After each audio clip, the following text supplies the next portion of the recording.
barddas, colli coronau'r cymdeithas ac yn ei lle cael bratiaeth fas, colli'r hyn a lawon persain, colli'r corain, dias bedain, colli'r tanau'r delyn gwrain, ac yn ei lle cael cleb ar brain.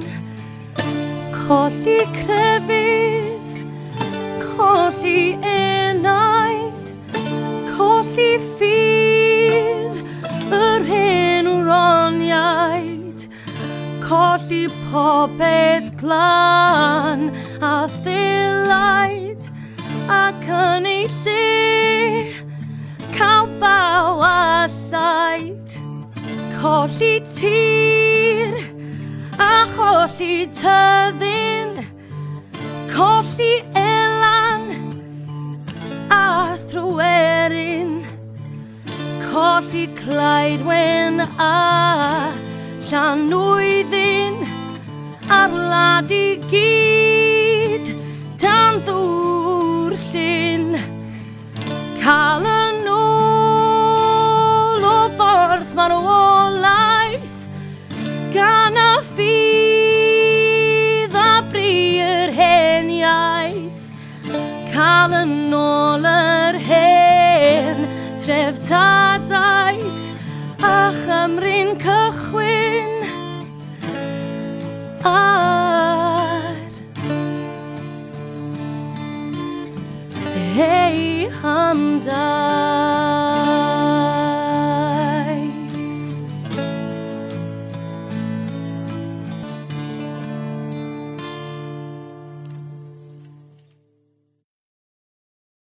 Fi'n gallu siarad Cymraeg, fi'n really proud o hwnna. Ond mae fel, pryd mae rai pobl meddwl am siarad Cymraeg a iaith Cymraeg, dyn nhw'n meddwl yw am rai steddfod a stuff. A hwnna'n great, ond it's not just like that. Fi'n really meddwl ti an bod yn perfect Welsh speaker i lyfo Cymru. Neu hyd yn oed bod yn Welsh speaker i lyfo Cymru. Neu hyd yn oed ti yma yn siarad Cymraeg i bod yn Cymraeg. Mae rai pobl yn meddwl bod iaith Cymraeg yn fel old people thing, a weithiau mae gallu bod. Ond rwy'n gwneud ymchwil a gwylio S4C, a rai o pethau fyna yn fel, mae dim really relatable i pobl oedran fi, a nhw'n trio wneud pethau fel Cool Cymru a stuff, a hynny'n just, like, come on, mae'n like cringe. Dydy pawb dim yn gwybod pa mor lwcus ni yn i gallu siarad Cymraeg. Oherwydd fi gallu gwneud popeth mae English speaker yn, ond fi gallu gwneud e'n Cymraeg hefyd. Cewch y drysys os gwelwch yn dda. A nesaf i gystadlu, adran bro islwyn. Beirniad yn barod. Cystadleuwyr yn barod. Adran bro islwyn. Pob chwarae teg os gwelwch yn dda, pob chwarae teg.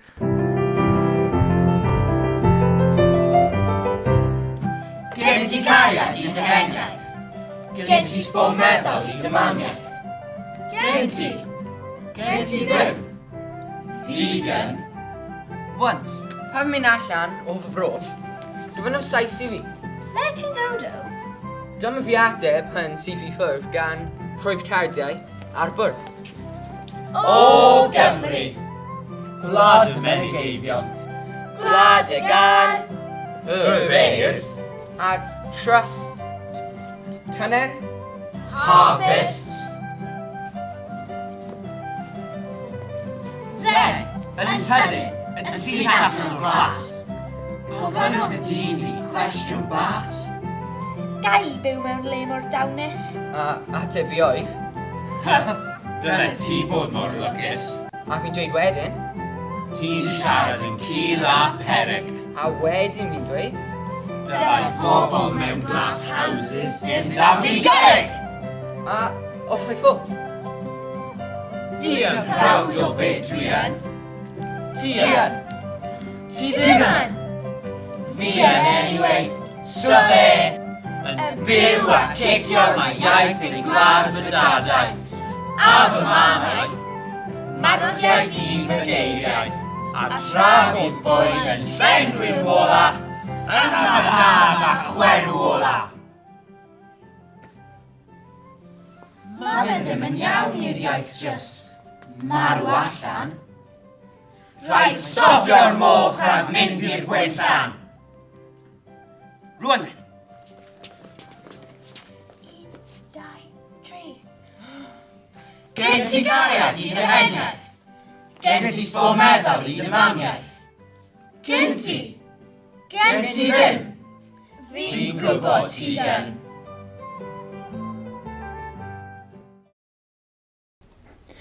Y peth sy'n annoio fi yw pryd fi'n trio siarad Cymraeg tu allan i'r ysgol, ond mae pobl yn edrych arna'n weird, achos fi'n siarad yn Wenglish, yn enwedig pobl hŷn. Felly, maen nhw'n fel, wyt ti'n siarad Cymraeg, neu'n waith ddiff, wyt ti'n dysgu Cymraeg, a mae hwnna'n mor patronising. Fel hyd yn oed os oedd ni'n dysgu'r iaith, pam bydde ti'n gofyn person cwestiwn yna? Rwy'n teimlo fel byddai'n cael mwy o gymorth os oedd ni'n dysgu iaith fel Ffrangeg neu Almaeneg. Fi'n meddwl o fy hun yn ddwyieithol, bilingual. Felly, fi'n teimlo fel gallai switcho un iaith i'r llall within seconds a cario ymlaen gyda'r conversation. Fel am I. Ond mae pobl arall ddim yn weld hi fel yna. Mae'n naill llai Cymraeg berffaith neu Saesneg berffaith. Ac os ti'n siarad Cymraeg perffaith, ti angen fod yn fel middle class gyda rhieni sy'n siarad Cymraeg, perfformio yn eisteddfod yn flynyddol, y fath o golden child mae pob rhiant yn breuddwydio amdano. Weithiau, dwi'n teimlo fel mae pobl yn fforsio Cymraeg lawr throt fi. Fel, dwi'n proud o siarad Cymraeg, ond dwi'n teimlo fel mae hen bobl ac athrawn yn fel fforsio fel lawr throt fi weithiau all the time. Dwi'n anghofio geiriau weithiau am pethau Cymraeg, ond fel weithiau I try to fill in the gaps fel. Mae ddim yn helpu bod nhw'n fel more passionate about siarad Cymraeg, but they can't see the wood from the trees fel. Dwi'n teimlo fel nhw jyst ddim yn gero fe. Fel, dwi'n really lyfo siarad Cymraeg, ond dwi'n teimlo fel does dim angen siarad e all the time.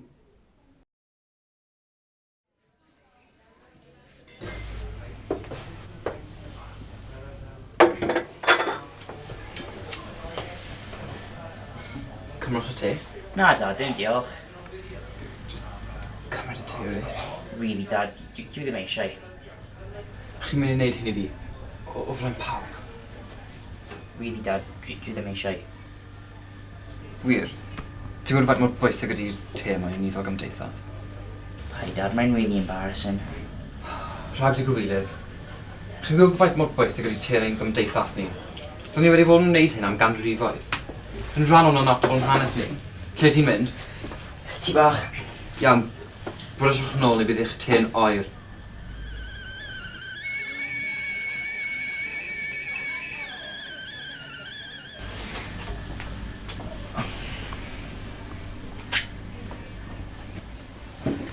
Sorry, Dad, ond... Rydych chi'n mynd i yfed y te yma i gyd, gan feddwl am bwysigrwydd te yn ein gymdeithas ni.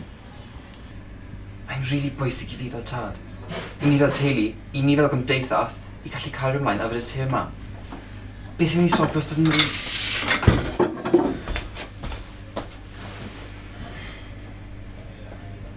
Sa'n mynd i wneud e? Na fi, chwaith met. Ddim eisiau. Move on! Sa'n hyd yn oed yn hoffi e? Wel, ta. Dwi ddim yn neud e. Hen bobl sy'n fod wneud, nid ni. I'll show you what I think about it. Dim teulu fan. Tynnu! No thanks! Name never take these days. Get a life. Over 60s in Tosney Starbucks? Really? What's that saying again? You can lead a horse to water but can't make it drink. And we're not going to drink this tea. Get it! Roedd dosbarth 6 Ysgol Gymraeg Caerffili wrth i wneud prosiect ar y Beibil. Ac un bore, dyma na 2 merch yn dod i fy nosbarth hi, a medden nhw rydw i eisiau ti ysgrifennu cerdd am y Beibil William Morgan. Chwarae teg, fedrwn ni ddim gwrthod 2 merch, a dyma'r comisiwn cyntaf ges i mewn gwirionedd i ysgrifennu cerdd. Un araf iawn ydw i yn sgwennu. Mae gen i ofn y llinellau cyntaf sy'n dod i'r meddwl, a wedyn rhaid oedd mesur a phwyso pob gair. Am hen blynyddoedd wedyn, dyma na galwad ffôn Olan Uwchlyn ger y Bala. Gwilym Lloyd Edwards yn fan yno'n gofyn am ganiatad i ddefnyddio un pennill o'r gerdd yn ei gyfrol Iaith y Nefoedd. Ac mae'r bennill cyntaf yn honno, a rydw i wrth fy modd bod y dair ferch wedi dod atai yn 1988. Mae fy iaith yn urddasol, a'i hidiomau yn anrydeddu adnod a phenod a ffydd. Mae'r Gymraeg mor wydyn a'r Hebraeg a'r Groeg a'r Graig o iaith y Lladin wrth adrodd yn afeilgar brofiadau Dafydd, Crist a Ffôl.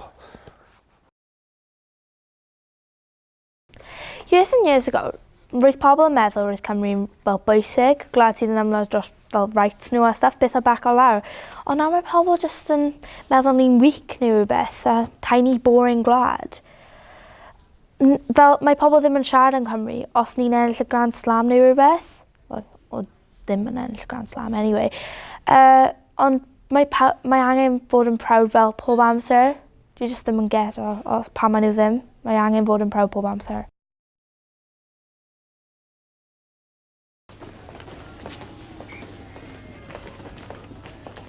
O, mae'n hawdd mwynhau heddiw. O, mae'n hawdd mwynhau heddiw. Mae'n hawdd mwynhau heddiw.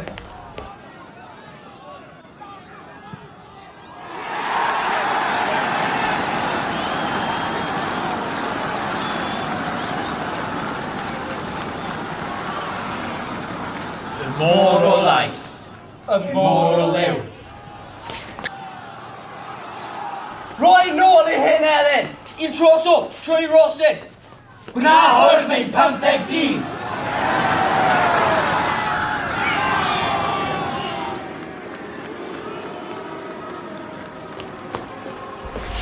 Gwlad, arwysym lidros o darfais, ond ni rown i'r fot. Hogiau'r bil, nid goi'r balot. Gwlad! Gwlad! Fi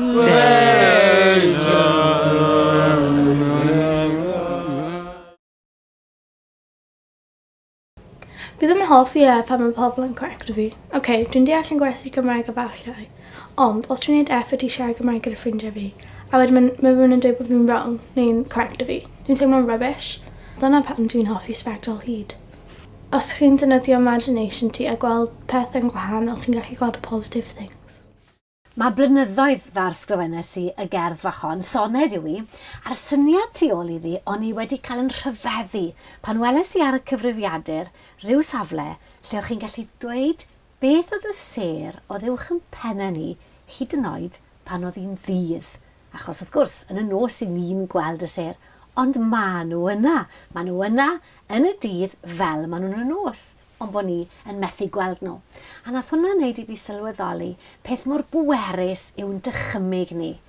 Falle, dwi'n yn siŵr am hyn, ond falle mae dim ond ni fel pobl sydd â dychymyg mor fyw. Yn sicr, dim ond ni sy'n gallu siarad iaith. Ac felly, os ych chi'n teimlo'n ddiflas, neu dyma beth benderfynnes i, a bod chi eisiau gweld y ser, neu eisiau gweld yr haul, neu eisiau gweld eich ffrindiau, y cwbl sy'n rhaid chi wneud ydy cau eich llygyd yn dyn a'i dychmygu nhw. A felly dyna beth yw'r sbectol hyd yma, yr magic sydd gyda ni, yr ddyfais anhygoel yma sydd gyda ni yn ein pennau ni i weld beth bynnag i ni eisiau. A mae'n arf bwerus wedyn, does dim eisiau bod arnoch chi ofn, does dim eisiau bod teimlo'n ddiflas, gallwch chi rhoi eich hunan mewn lle gwell wrth wrthgo'r sbectol. Pan fydd yr haul yn cwato'r ser i gyd, a'r nos a'r goll tu ôl i ddrws y dydd, pan fydd y lleiad wen ymhen draw'r byd, a'r machlyd fel y wawr ar orwel cudd. Neu pan fydd niwl yn gwisgo'r bryniau draw, a fflir eiran oeri brigau'r llwyn. Pan fydd y blodau trist yn crio'r glaw, rho bar o specs dychymyg ar dy drwyn. Ti'n gweld, mae gweld yn anodd ambell waith, a nynau'n ddall i ryfeddodau'r byd. Am hyn, fy ffrind, cyn dechrau ar dy daith, ymhoced ôl dy jeans, rho'r sbectol hyd, a gwisga hi, a mentrau godi'r llên i weld holl liwiau'r enfys sy'n dy ben. Dwi'n mam a dad fi ddim yn siarad Cymraeg. A tu allan i'r ysgol, ydw'n gymaint practis fel? Pryd ti'n clywed rhywun yn siarad Cymraeg, mae'n weird, achos ti'n teimlo really proud fel. A ti ddim yn really care os nhw'n siarad yn cywir. Mae'n just yn cool fod nhw'n siarad Cymraeg. Saying that, sa'n deall pam does ddim fwy o pobl yn siarad Cymraeg. Llynedd, daeth Barack Obama i Gymru, the President of the United States, yn Wales. Roedd hyd yn oed rai o staffau wedi trio siarad Cymraeg.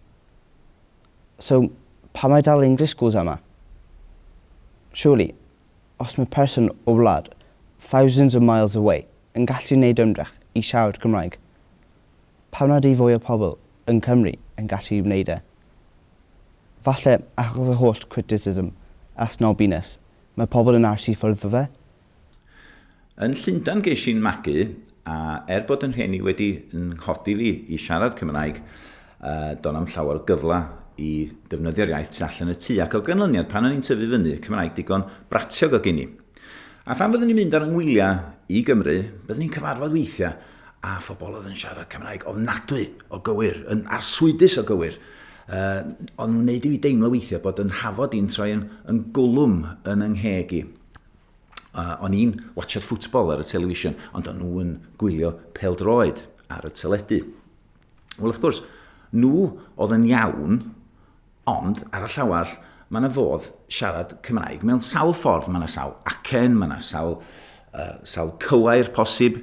Y peth pwysig ydy i siarad ti, achos wedi'r cyfan, mae'n haws i droi rhywun hefo Cymraeg bratiog i siarad Cymraeg gwell nag ydy hi cael rhywun sydd ddim yn siarad Cymraeg yn y lle cyntaf i siarad Cymraeg yn y lle cyntaf. Mae yna madrodd yn y Wyddeleg, nis ffa'r gael y gybriste nhw berle cliste, ac ystyr hynna o'i droi o'i Gymraeg ydy gwell Gwyddeleg racs bratiog na Saesneg hefo sglein. Ac mi droes i hynny i'r Gymraeg fel gwell Cymraeg slac na Saesneg slick. Wan ta dwi'n mynd deud am funud nad ydy ddim yn bwysig i bob un ohono ni i trio siarad Cymraeg cywir, rhywiog, idiomatig. Ond weithiau mae jyst yn bwysig i gael yr hyder i siarad yr iaith yn y lle cyntaf. A dyna di'r neges o'n i'n gobeithio trio i gyfleu trwy'r gerdd Neijal.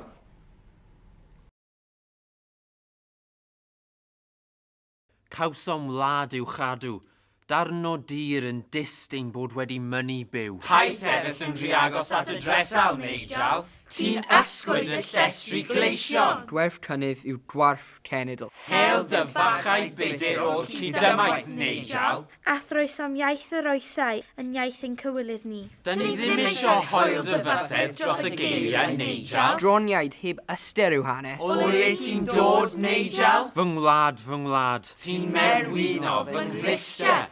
Hefo'r bratiaeth na'n mae'r dodo wedi marw i fod, Neijal. Mae'n sefyll yna'n Mae'n treiglo. syllu ar y rhyw, Bob, tra'n dysgu priodd ddulliau. Ai hedd yw ei Stroniaid hanaeth heb i. ystyr yw hanes. Neijal dim ond yn Athroes am iaith yr Mae'n oesau. sefyll yna'n treiglo. Fy ngwlad John yn dawel. Stroniaid heb ystyr yw hanes. Dwarf cenedl.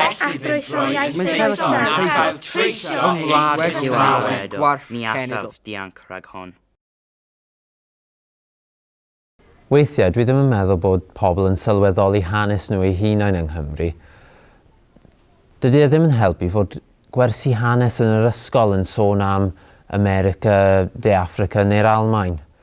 Does braidd neb yn dysgu am hanes Cymru, heb sôn am hanes lleol, yn enwedig ffrindiau fi mewn ysgolion Saesneg. Mae'n gorfodi pobl i wneud gwaith ymchwil eu hun a dyw pobl ddim am wneud hynny. Pan ddechreuodd y broses yma o creu ffilm fer newydd, roedd lot o waith wedi mynd mewn i ymchwilio a dramau o bendraw'r byd. Pan benderfynon ni aros yng Nghymru, roedd bron angen dechrau'r gwaith ymchwil eto. Roedd yn ymddangos fod rhan fwyaf ohonom ni wedi penderfynu ar lot o waith gan y Cymru o'r gogledd a'r gorllewin, gan adael y Cymru lleol allan. Felly edrychais i eto ar hanes lleol, Cwm Rhymni, Islwyn, Caerffili a Gwent.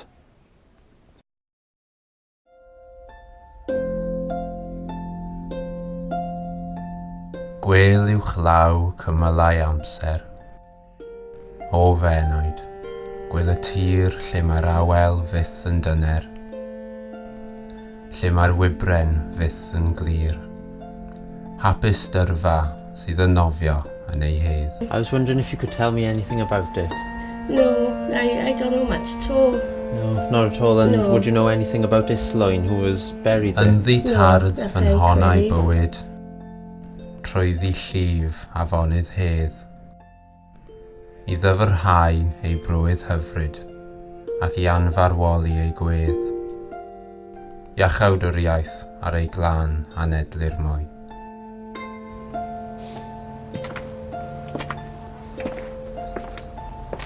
Mae pobl yn barod iawn i feirniadu pobl ar eu Cymraeg, gallu siarad yn rhugl neu'r gwybodaeth am yr hanes ac yn y blaen. Ond y gwir amdani yw, os nad ydyn ni'n dysgu am hyn, pawb aeth sydd.